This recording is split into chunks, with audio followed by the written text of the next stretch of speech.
नमस्कार। कला एकेडमी के इस चैनल पर आप सभी का स्वागत करती हूँ। आज हम जयशंकर प्रसाद जी द्वारा लिखित ध्रुव स्वामिनी नाटक के कुछ महत्वपूर्ण प्रश्नोत्तरी का रिवीजन करेंगे जो परीक्षा की दृष्टि से महत्वपूर्ण है। तो चलिए हम इन प्रश्नों का रिवीजन करते हैं। ध्रुव स्वामिनी नाटक प्रश्नोत्तरी। पहला प्रश्न है, ध्रुव स्वामिनी नाटक का प्रकाशन वर्ष क्या था? 1931, 1932, 1933 या 1934? इसका उत्तर होगा सी, 1933। दूसरा प्रश्न है, ध्रुव स्वामिनी नाटक में कितने अंक हैं? 3, 4, 5 या 6? इसका उत्तर होगा ए, ध्रुव स्वामिनी नाटक में 3 अंक हैं। तीसरा प्रश्न है, ध्रुव स्वामिनी नाटक की पात्र कोमा किसकी पालित पुत्री थी? शिखर स्वामी की, सकराज की, खिंगिल की या मिहिर देव की? इसका उत्तर होगा डी, कोमा मिहिर देव की पालित पुत्री थी। चौथा प्रश्न है, ध्रुव स्वामिनी नाटक के अनुसार सकराज का गुरु कौन था? शिखर स्वामी, पुरोहित, खिंगिल या मिहिर देव? इसका उत्तर होगा डी, मिहिर देव। पांचवा प्रश्न है, निम्नलिखित में कौन ध्रुव स्वामिनी नाटक का पात्र नहीं है? चंद्रगुप्त, रामगुप्त, विजया या मंदाकिनी? इसका उत्तर होगा सी, विजया ध्रुव स्वामिनी नाटक की पात्र नहीं है। 6 नंबर का प्रश्न है, ध्रुव स्वामिनी नाटक का नायक कौन है? चंद्रगुप्त, रामगुप्त, शिखर स्वामी या पुरोहित? इसका उत्तर होगा ए, चंद्रगुप्त इस नाटक का नायक है। 7 नंबर का प्रश्न है, पुरुषों ने स्त्रियों को अपनी पशु संपत्ति समझकर उन पर अत्याचार करने का जो अभ्यास बना लिया है वह मेरे साथ नहीं चल सकता। ध्रुव स्वामिनी नाटक में यह कथन किसका है? कोमा का, मंदाकिनी का, ध्रुव स्वामिनी का या खड्गधारिणी का? इसका उत्तर होगा सी, ध्रुव स्वामिनी का यह कथन है। 8 नंबर का प्रश्न है, जीवन विश्व की संपत्ति है, प्रमाद से, क्षणिक आवेश से या दुख की कठिनाइयों से उसे नष्ट करना ठीक तो नहीं? ध्रुव स्वामिनी नाटक में यह कथन किससे है? पुरोहित से, चंद्रगुप्त से, मिहिर देव से या सकराज से? इसका उत्तर होगा बी, चंद्रगुप्त का कथन ध्रुव स्वामिनी से है। 9 नंबर का प्रश्न है, विधान की स्याही का एक बिंदु गिरकर भाग्यलिपि पर कालिमा चढ़ा देता है। ध्रुव स्वामिनी नाटक में यह किसका कथन है? रामगुप्त का, मिहिर देव का, ध्रुव स्वामिनी का या चंद्रगुप्त का? इसका उत्तर होगा डी, यह चंद्रगुप्त का कथन है। 10 नंबर का प्रश्न है, रोग जर्जर शरीर पर अलंकारों की सजावट, मलिनता और कलुष की ढेरी पर बाहरी कुमकुम केसर का लेप गौरव नहीं बढ़ाता। ध्रुव स्वामिनी नाटक में यह कथन किसका है? शिखर स्वामी का, ध्रुव स्वामिनी का, चंद्रगुप्त का या मिहिर देव का? इसका उत्तर होगा सी, चंद्रगुप्त का यह कथन है। 11 नंबर का प्रश्न है, वीरता जब भागती है तब उसके पैरों से राजनीति के छलछंद धूल उड़ती है। ध्रुव स्वामिनी नाटक में यह किसका कथन है? मंदाकिनी का, कोमा का, ध्रुव स्वामिनी का या चंद्रगुप्त का? इसका उत्तर होगा ए, यह मंदाकिनी का कथन है। 12 नंबर का प्रश्न है, ध्रुव स्वामिनी नाटक में कुल कितने दृश्य हैं? 3, 4, 5 या 6? इस नाटक में कुल 3 दृश्य हैं। 13 नंबर का प्रश्न है, यह कसक अरे आंसू सहजा बनकर विनम्र अभिमान मुझे मेरा अस्तित्व बता रह जा। ध्रुव स्वामिनी नाटक में यह गीत किसने गाया है? ध्रुव स्वामिनी ने, मंदाकिनी ने, कोमा ने या खड्गधारिणी ने? इसका उत्तर होगा मंदाकिनी ने, यानी इसका उत्तर है बी, मंदाकिनी ने प्रथम अंक में इस गीत को गाया है। 14 नंबर का प्रश्न है, स्त्रियों के इस बलिदान का भी कोई मूल्य नहीं, कितनी असहाय दशा है, अपने निर्बल और अवलंब खोजने वाले हाथों से यहाँ इनको तिरस्कार, घृणा और दुर्दशा की भिक्षा से अपकृत करता है। ध्रुव स्वामिनी नाटक में यह कथन किसका है? मंदाकिनी का, कोमा का, ध्रुव स्वामिनी का या मिहिर देव का? इसका उत्तर होगा ए, यह मंदाकिनी का कथन है। 15 नंबर का प्रश्न है, प्रत्येक स्थान और समय बोलने योग्य नहीं होता, कभी कभी मौन रह जाना बुरी बात नहीं है। ध्रुव स्वामिनी नाटक में यह कथन किसका है? ध्रुव स्वामिनी का, खरग धारणी का, कोमा का या पुरोहित का? इसका उत्तर होगा बी, यह खड़ग धारणी का कथन है। 16 नंबर का प्रश्न है, जीवन का प्राथमिक प्रसन्न उल्लास मनुष्य के भविष्य में मंगल और सौभाग्य को आमंत्रित करता है। ध्रुव स्वामिनी नाटक में यह कथन किसका है? कोमा का, मंदाकिनी का, ध्रुव स्वामिनी का, खरग धारिणी का? इसका उत्तर होगा ए, यह इसका उत्तर होगा ए, यह कोमा का कथन है। 17 नंबर का प्रश्न है, प्रेम जब सामने से आते हुए तीव्र आलोक की तरह आँखों में प्रकाश पुंज उड़ेल देता है। यहाँ आलोक होगा। प्रेम जब सामने से आते हुए तीव्र आलोक की तरह आँखों में प्रकाश पुंज उड़ेल देता है, तब सामने की सब वस्तुएं और भी अस्पष्ट हो जाती है। ध्रुव स्वामिनी नाटक में यह कथन किसका है? ध्रुव स्वामिनी का, कोमा का, खड़ग धारिणी का या मंदाकिनी का? इसका उत्तर होगा बी, यह भी कोमा का कथन है।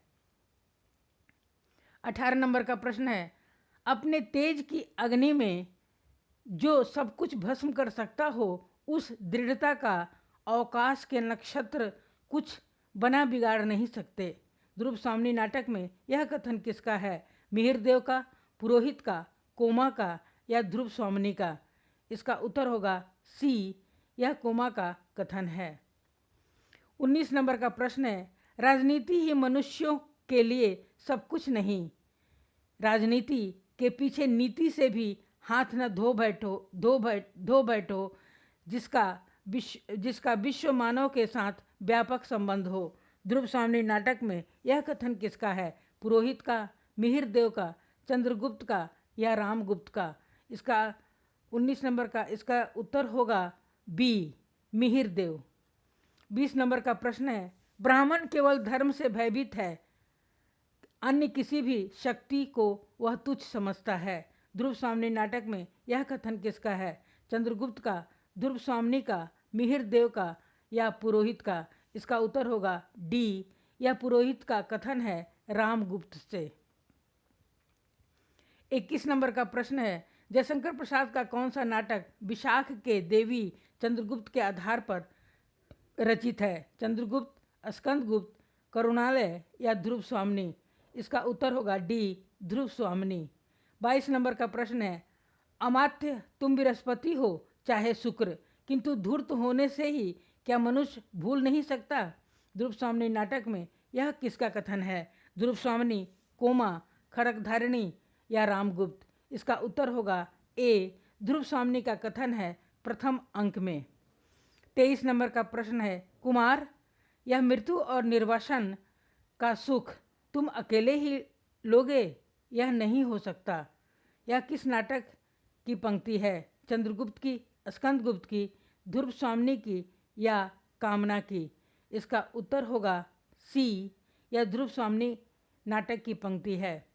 24 और यह अंतिम प्रश्न है, मृत्यु के गह्वर में प्रवेश करने के समय मैं भी तुम्हारी ज्योति बनकर बुझ जाने की कामना रखती हूँ। ध्रुव स्वामिनी नाटक में यह किसका कथन है? मंदाकिनी का, कोमा का, ध्रुव स्वामिनी का या मिहिर देव का? इसका उत्तर होगा सी, यह ध्रुव स्वामिनी का कथन है। आगे हमने ध्रुव स्वामिनी नाटक से संबंधित कुछ महत्वपूर्ण गीत और कुछ कथन को यहाँ पे लिख दिए हैं जो परीक्षा की दृष्टि से महत्वपूर्ण है। अभी हम गीत को देखते हैं। पहला गीत है, पैरों के नीचे जलधर हो, बिजली से उनका खेल चले। यह मंदाकिनी का गीत है, प्रथम अंक में गाती है। दूसरा, संकीर्ण कगारों के नीचे शत शत झरने बेमेल चले। यह भी मंदाकिनी का गीत है जो प्रथम अंक में गाती है। तीसरा है, अस्ताचल पर युवती संध्या की खुली अलक घुंघराली है, लो मानिक मदिरा की धारा अब बहने लगी निराली है। यह सकराज के दरबार में नर्तकियों द्वारा दूसरे अंक में गाया गया गीत है। चौथा है यौवन तेरी चंचल छाया, इसमें बैठे घूंट भर पी लूं, जो रस तू है लाया। यह दूसरा अंक में कोमा के द्वारा गाया गया गीत है। ध्रुव स्वामी के कुछ महत्वपूर्ण कथन हैं जो इस प्रकार हैं। पहला है राजचक्र सबको पीसता है, पीसने दो, हम निसहायों और दुर्बलों को पीसने दो। ध्रुव स्वामी का यह कथन है प्रथम अंक में। दूसरा, जगत की अनुपम सुंदरी मुझसे स्नेह नहीं करती और मैं हूँ इस देश का राजाधिराज। यह रामगुप्त का कथन है प्रथम अंक में। तीसरा, मेघ संकुल आकाश की तरह जिसका भविष्य घिरा हो, उसकी बुद्धि को तो बिजली के समान चमकना ही चाहिए। यह शिखर स्वामी का कथन है प्रथम अंक में। चौथा, निर्लज्ज, मद्यप, क्लियू, ओह तो मेरा कोई रक्षक नहीं, कुछ ठहर कर कहती है, नहीं, मैं अपनी रक्षा स्वयं करूंगी। मैं उपहार में देने की वस्तु शीतल मणि नहीं हूँ, मुझ में रक्त की तरल लालिमा है, मेरा हृदय उष्ण है और उसमें आत्मसम्मान की ज्योति है, उसकी रक्षा मैं ही करूंगी। यह ध्रुव स्वामी का कथन है प्रथम अंक में। पांचवा है मैं केवल रानी ही नहीं किंतु स्त्री भी हूँ। यह ध्रुव स्वामी का कथन प्रथम अंक में है।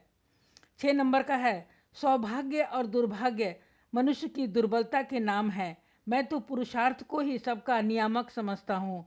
यह सकराज का कथन दूसरा अंक में है। 7वां, स्त्री का सम्मान नष्ट करके तुम जो भयानक अपराध करोगे उसका फल क्या अच्छा होगा। यह मिहिर देव का कथन है दूसरे अंक में। 8वां है स्त्रियों का स्नेह विश्वास भंग कर देना कोमल तंतु को तोड़ने से भी सहज है। मिहिर देव का कथन है दूसरे अंक में। 9 नंबर का है स्त्री और पुरुष का परस्पर विश्वास पात्र अधिकार रक्षा और सहयोग ही तो विवाह कहा जाता है, यदि ऐसा न हो तो धर्म और विवाह खेल है। यह पुरोहित का कथन है तीसरे अंक में। 10वां है विधान की स्याही का एक बिंदु गिरकर भाग्य लिपि पर कालिमा चढ़ा देता है।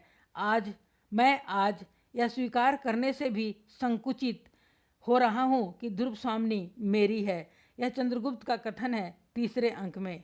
11 नंबर है भगवान ने स्त्रियों को उत्पन्न करके ही अधिकारों से वंचित नहीं किया है, किंतु तुम लोगों की दस्युवृत्ति ने उन्हें लूटा है। मंदाकिनी का कथन है तीसरे अंक में।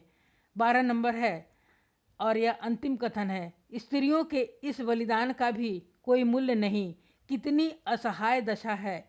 अपने निर्बल और अवलंबन खोजने वाले हाथों से यह पुरुषों के चरणों को पकड़ती है और वह सदैव ही इनको तिरस्कार, घृणा और दुर्दशा की भिक्षा से अपकृत करता है, तब भी वह बावली मानती है।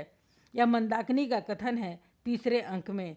आप सबने इस वीडियो को सुना और देखा, इसके लिए मैं आप सभी का बहुत बहुत धन्यवाद करती हूँ। कृपया वीडियो को लाइक, सब्सक्राइब और शेयर अवश्य करें ताकि कोई ज़रूरतमंद विद्यार्थी भी इससे लाभान्वित हो सके।